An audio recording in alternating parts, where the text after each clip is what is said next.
Hi there, it's Carl Irwin, Common Magician, and I've got something interesting to share with you. Not really a trick. This is going to be a bit of a talk. This is going to be kind of a catch up in some philosophy here today. So not really giving you a trick, but I'm giving you some ideas that you can incorporate into a vast array of performances that you might do. Some ideas to think about, some considerations, or even something to debate about. If you have a different perspective, be sure to comment in the comment section below. So we're in the situation in a trick. A card has been arrived at by the spectator. It's in their mind. They're thinking about it. Maybe they've said it out loud, maybe not. It really doesn't matter, but a decision has been made. And then you come to this moment where you might say, would you like to change your mind? Even right now, you could change your mind. And you see this, you see some magicians do this, and then you see a decision made one way or the other. And then the ending just baffles the mind, right? After they've committed one way or the other. This question, would you like to change your mind? Or a statement, even now you could change your mind. The way this is done, it just heightens the effect. It almost doubles its power just with that allowance, especially when you're in this kind of a situation where you seem very, very committed one way or the other. At least it can, right? And there's different ways to do this. One way we've discussed before on the channel is posing the suggestion that even now you could change your mind, but don't actually let them do it. Right? Even now you can change your mind, but you've decided on this. That's a nice way to get those words into the equation, at least for the spectators, to reconsider, to kind of recalibrate their understanding of everything. It is a recap statement that allows the underlying, I think, under the radar suggestion that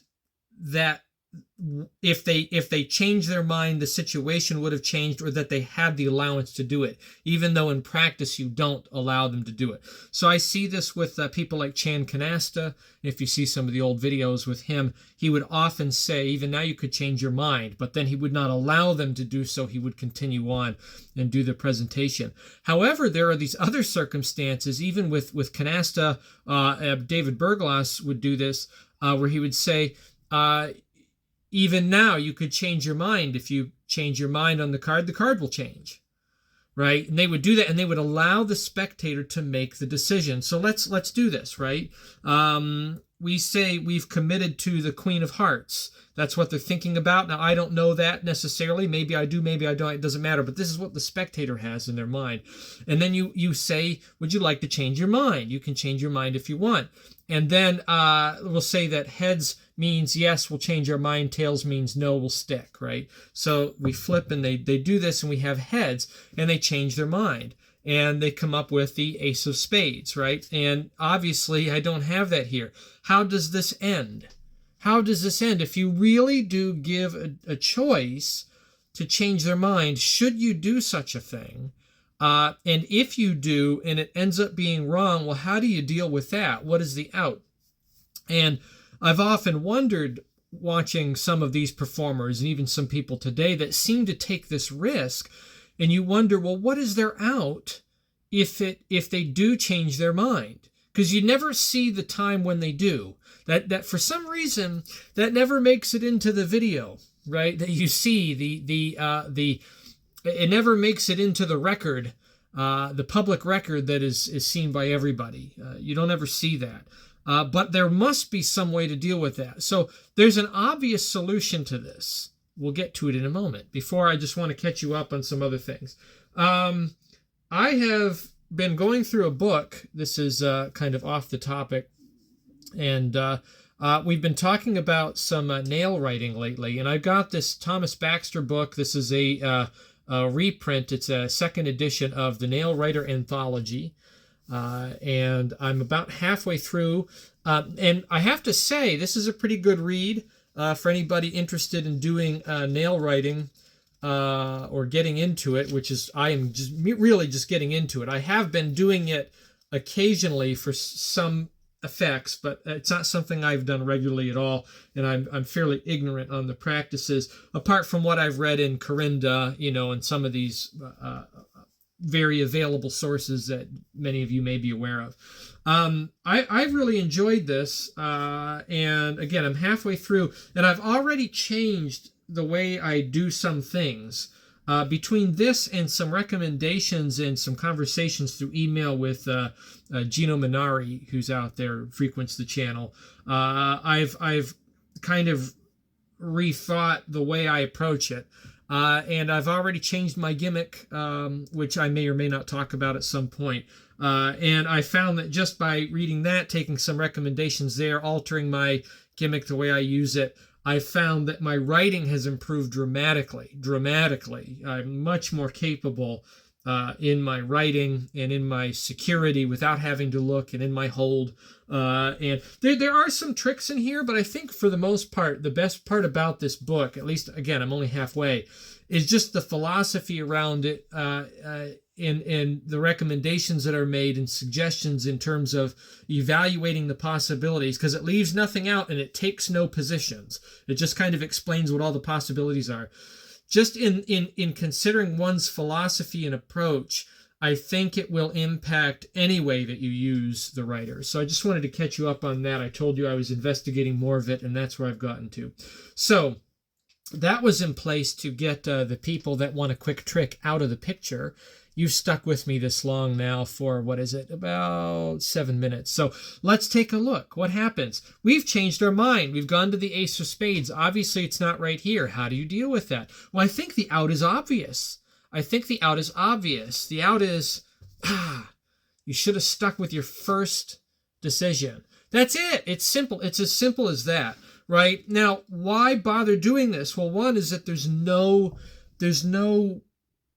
I think, depreciation in the value of the effect if they do change their mind and you show that their first choice was correct. There's none at all. No devaluing of the effect, right? But in the 50%, half of the time, and it's probably, the odds are probably even better than that. I've heard a lot of magicians say that if you give someone the choice to change their mind, they will more frequently choose not to. I don't know that that's true. I've not done any study on this, and I've not seen people actually demonstrate a study. It's more anecdotal. But at least 50% of the time, assuming that the decision is actually a fair 50-50 decision, and it may not be, you will elevate the effect considerably. Because if they choose to stick, and you say, now remember, you could have changed your mind. Now the effect is just through the roof because this was out in the open and they stuck with it and they can't really work out. Well, what if I had changed my mind? Which is why I think this shows up in video document.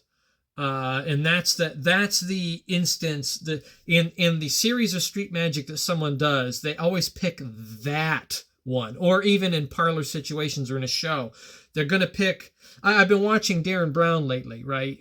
Trying to catch up on some of his old specials, because I really do favor kind of the mentalist approach to card magic and various other things. Even though I don't go for the spiritual mentalist typical mind reading aspect of it, I favor these cognitive effects rather than the visual effects. It's just what works for me and works with my company. But I've been watching these, and you know that he's recorded, and Copperfield used to do this too. They would record over a series of days, and they would take kind of the best things that fit together, the best instances to give the best presentation. So they're going to, in these video presentations, you're going to pick the outs that just give the greatest effect. There's no devaluing to them choosing differently and being wrong. How should this be done, though? I think one is that you use that out. You should have stuck with your first one. Keep the weight on the first decision. Allow the weight to sit on that first decision no matter what they do. Remind the spectators that they did choose this, right? And you give that out. You shouldn't have changed your mind. Let this be a lesson to you. Never change your mind, right? I think that's what you do. Always remind them that they did make the decision that you are revealing. Okay. You put the onus on the spectator, not on you. Don't make a promise that you can't keep, right? Don't say, this is why it's so confusing when you hear Berglas say, if you change your mind, the card will change. I've never seen the out for that. I don't know what it is, but I know he's got one. He must have one, and it must look something like this, right? You could say, if you change your mind, the card will change, and you just let that hang there, and then go on with, let this be a lesson, never change your mind. And just kind of ignore that promise, or don't make it to begin with. Don't make promises. Don't make promises. Don't paint yourself into a corner. Always make sure when you're using this kind of out and you're elevating your magic in this way, giving them choice at the last moment when commitments have already been made, always make sure that the onus is on them, the weight is on them, the revelation is on you, but the weight for being accurate is on them. It's not on you. You're not the one to be accurate. They're the ones that are trying to be accurate, and they should have just stuck with their first decision. Let this be a lesson, right? So I think that's something to consider in terms of this choice making. Some people really avoid that, letting spectators make choices, but I think that there's no harm. There's no harm if you treat it the right way in allowing them to pick, right? If they pick what they're going to do at the last moment, they can be wrong. They can be wrong. Why do you have to be the one to be wrong? Maybe they're the ones that got it wrong, and they should have stuck with the first choice. So that's what I have on that. Now, how does this tie into some of the nail writing stuff? Obviously, you have a lot of latitude with things like nail writing, where you can actually give them choices at the last second. And there's even ways to do this where you might nail write the committed decision, right, and have it sitting there, or have it held there over their hand or on the table, and then they change their mind at the last second. It's a matter of picking up and doing a strike through the first and then changing it and then making the revelation. Now you have immensely improved the effect, because you're showing both decisions they made, and you demonstrate that they changed their mind. Not that they ended up in the place where they changed their mind too, but you've actually recorded that they made a decision, they changed their mind on it, and then you've made an accurate prediction on the new decision, whatever that may be. So there's a quick tie into nail writing and changing minds. Something somewhat related to this, and this is kind of the deeper stuff. I've been thinking about this based on some discussions we've been having, and I saw another YouTube magician out there who was talking about the card to pocket out. And this is not an out that I do. I should do this more. I should practice this more because it's invisible, and I always forget that this is quite invisible. And this will tie in a moment to what we're going to talk about. But it is the card to pocket out where either something's gone wrong or this is just the trick. They name a card, they say the 9 of hearts, right? And you go through the cards and you say, 9 of hearts, I don't know. And you simply cull it to the bottom of the deck, and then you cop it, and you can have them look for the card, and then you can reach into your pocket and pull out the card, right?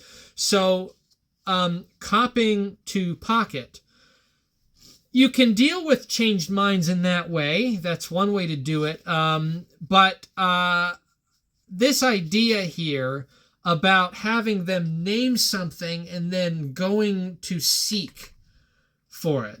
Now, obviously, this is one way that you can do that very, very clearly, right? But it's got a very specific ending to it.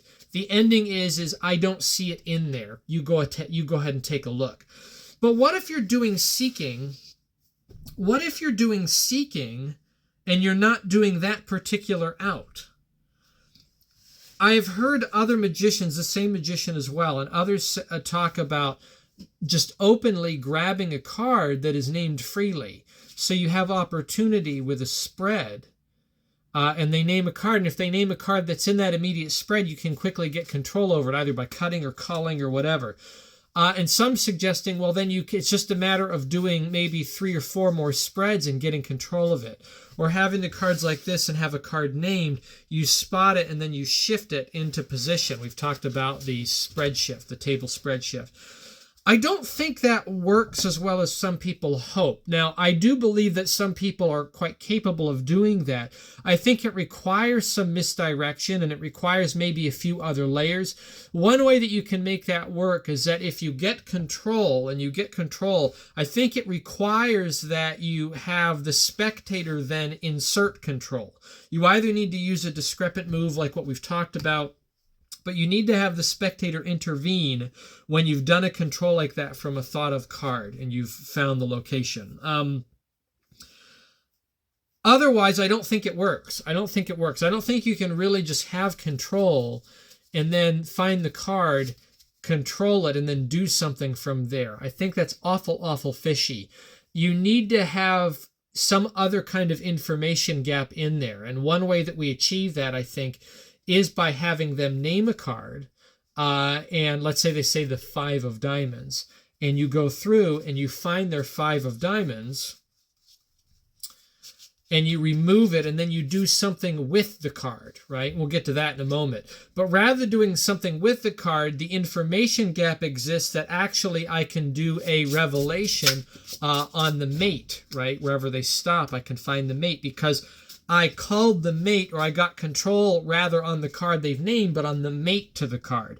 That's what I mean by information gap. I think this kind of thing works well if you maintain information gap where they do not know what's going to happen, and the thing that does happen does not actually have anything to do with the card that they've named. Not specifically. It has an avuncular, a relation to the card they've named, but not dealing with the card that they named specifically.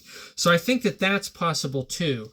Or the last option is that the card that they choose, the card that they named, if you don't have quick opportunity to get control over it, or if you don't use a mate revelation or some other kind of associate revelation to it, and you don't create an information gap, you can always just remove the card they name. Let's say they named the 4 of clubs. I can't get control over it in such a way that it's not fishy. Unless I go to a discrepant move and I give the spectator control, I can merely just take the card out and then do something with that card. I can just do something with that card. It could be as simple as getting back to where I was, placing the card into the deck, showing them that it is in the middle, right? Getting control over it and then having them shuffle the cards. And I can cop it out and I can return it to the deck and have some other kind of move done or whatever. It doesn't matter really what I do there. But I could control it. I could put it in there and then control it and then follow up with a discrepant move of some kind or some other kind of spectator control. I have to have a layer, and I have to turn this into a card control feat. Now, some people look at that and they say, oh, I don't want to do that. I want to do something from the mind. I want them to name a card and do something amazing with it. I just want to remind everybody that there's an entire type of magic that relates to card control and gambling. And there's some magicians that are very adamant that that is the more powerful magic. A very famous, well-known magician on social media who is absolutely committed to card control looks at something like any card at number and says, I don't understand why people like this. It's not even that amazing. Because what are you doing? You're not demonstrating any kind of real power. It's just chance opportunity. I think they're belittling the phenomenon of chance in doing this, but there is a point to that in saying, if you really want to demonstrate how great you are, then do card control. Demonstrate that you have control over the cards. And I think there's something to be said for that. Just keep in mind, even if your philosophy is on the other side of this, which is where I am more at, frankly, although I do some card control stuff, that there is this other type of magic that is absolutely brain-busting. Card control magic. They name a card, you take it out, and then you do something with it. You can always have that opportunity. That's always there. So this is a complete aside discussion on when is it okay to seek from an open spread. because seeking from an open spread is a very, very powerful thing, but I think it has some prerequisites. It's got requirements to it. One, either you need to have spectator involved in something after, and you need to introduce spectator control. Two, you need to have information gap, meaning that you're not dealing specifically with that card that they're naming, but you're doing something that is related to the card that they've named. And they don't see where that's going, and they couldn't have foreseen that you would control the outcome in that way.